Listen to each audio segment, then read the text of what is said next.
ঠান্ডা চলে আসলো ঠান্ডা।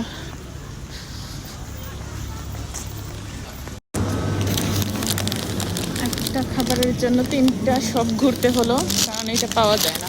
চিজ অ্যান্ড অনিয়ন এটার নাম। যাই হোক, শেষ পর্যন্ত পেয়েছি, কারণ একটাই যে পেয়েছি এটাই অনেক কিছু আমার মাম্মার জন্য হয়ে যাবে। ও কি ঠান্ডা! এই যে হাত মনে হচ্ছে একদম ইয়ে হয়ে গিয়েছে। এই যে গাইস, এখানে আবার ফুলের শপটা খুব ভালো লাগে দেখতে। ওয়েদারের 12টা বেজে গিয়েছে। ঠান্ডা কাহাকে বলে? ঠান্ডা ঠান্ডা, কুল কুল, শীতের আগমন।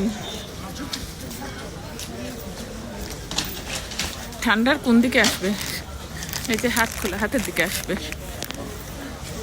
নেক্সট টাইম হাতকেও একেবারে বস্তায় ভুইরা তারপর আসতে হবে।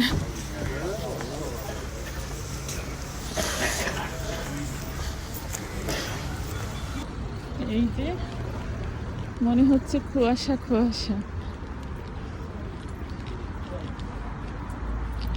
এই যে আমার ভবিষ্যৎবাণীরা ওয়েট করতেছেন। চলে আসলাম।